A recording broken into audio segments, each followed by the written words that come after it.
President Trump arriving at the NATO summit in Brussels. There you see him walking across the stage slowly after his introduction, after calling European leaders in a casual meal unfair defense spending practices, and they wanted to stop. This is some of those same leaders now struggle to stay in power as their citizens openly revolt on EU's open border policy. So can those heads of state turn it around, and are they getting the message from their people? We're exploring that in our week-long series on the European migrant crisis and what America's political leaders can learn from it. Here to weigh in is former Deputy Assistant to President Trump, Fox News national security strategist who used to live over there, Dr. Sebastian Gorka, and grew up over there. Dr. Gorka, first off, does this surprise you, the pushback we're seeing over the last 3 years? No, Brian, it surprises me how long it took. We're talking about years and years, in some cases, decades of bad policies by the politicians, the so-called elite of Europe. The fact that it took so long for the pushback, that's what's surprising. And it simply tells you one thing. The swamp isn't just an American phenomenon.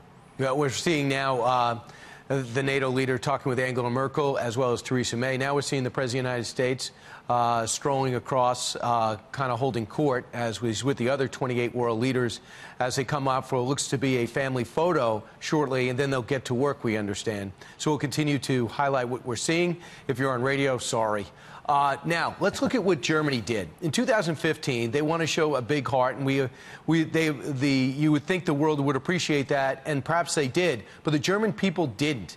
There was a surge of over 1 million migrants that they knew nothing about, taking in still 11,000 a month. The people of Germany says, you got to be kidding me. That's an unfair refugee burden you put on the German taxpayer. How was that received?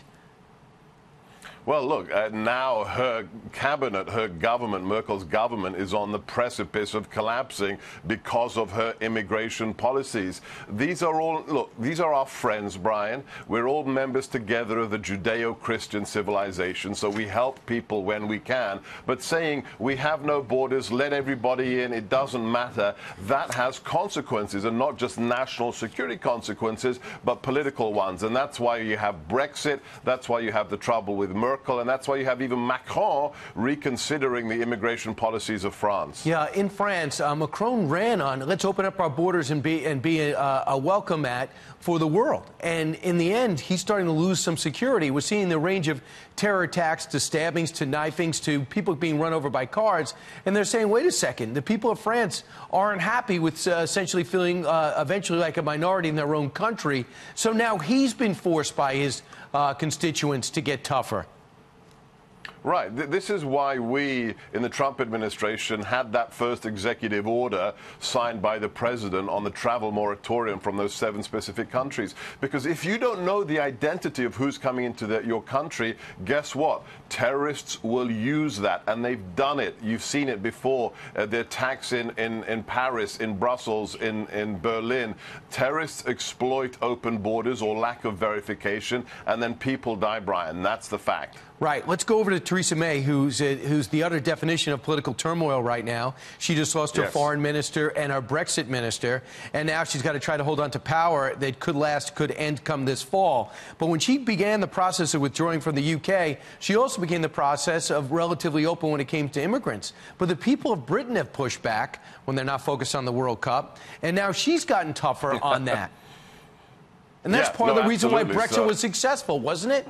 Yeah, Brexit has multiple reasons for why it happened, but perhaps the largest one is the immigration insanity. It's the effect on British workers, it's the effect on British culture, and it's also the effect on national security. And Theresa May is starting to bungle this issue of Brexit. Boris Johnson, very charismatic politician, close to the president, his resignation just this week sends a shiver through the body politic in the UK, and everybody, all these political elites need to wake up, smell the coffee grinds, and remember that the people's will is what determines the future of a country. And if you are watching at home, we're bringing you these live shots of these world leaders being led across, these NATO leaders. There's 29 members in all, and of course the president right in the middle of that. This is the time to talk, make small talk, and maybe build relationships. They'll get into working groups this afternoon, and they'll be going to a different location for that.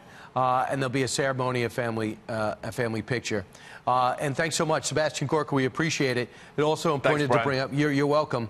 Italy changed its leaders because they wanted strong on immigration policies. Austria is cracking down, and Hungary immediately put up a fence. And Poland has never welcomed in these refugees because they didn't think it was in their national interest. Thanks so much, Sebastian Gorka. Appreciate it. Thanks, Brian.